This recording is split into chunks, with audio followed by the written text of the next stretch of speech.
কলকাতা আন্তর্জাতিক বইমেলায় ছবির মুক্তি। সিস্টার নিবেদিতা বিশ্ববিদ্যালয়ের বুক স্টলে আনুষ্ঠানিকভাবে মুক্তি পেল সৌম্যজিৎ আদক পরিচালিত ছবি তিলোত্তমা ছবির টিজার, যেখানে মুখ্য চরিত্রে অভিনয় করেছেন নীল ভট্টাচার্য এবং ফ্রিনা সাহা।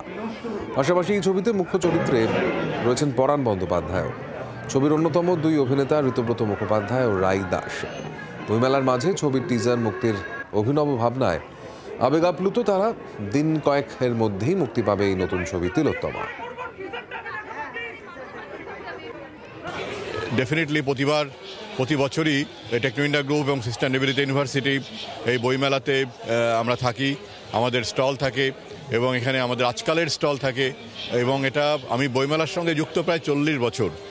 এবং যখন প্রথম বইমেলা হতো ময়দানে তখন থেকে শুরু, এবং তখনও একটা কম্পিউটারাইজড ইনফরমেশন সেন্টার থাকতো যেটা ম্যানেজ করতো টেকনো ইন্ডিয়া গ্রুপ, এবং সেই সময় থেকে বইমেলার শুরু এবং 40 বছর আমার বইমেলা হলো।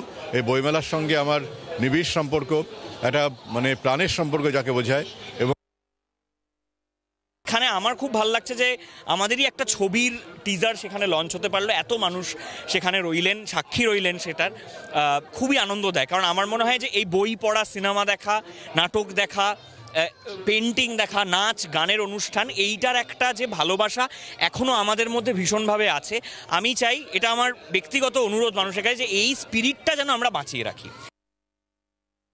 খুব বেশি জানি না অ্যাবাউট বইমেলা, বাট এত মানুষ এখানে এত আনন্দের সাথে ঘুরছে, সবাই দেখছে বইমেলা, ইটস রিয়েলি এক্সাইটিং। অ্যান্ড আমাদের টিজার লঞ্চটাও এখানে হচ্ছে। যতটা আমরা চাই কি বাঙালির কাছে স্টোরিটাকে পৌঁছানো, তো this is the right place I think to do. বাংলার আওয়াজ, বাঙালির আবেগ, জি 24 ঘন্টা।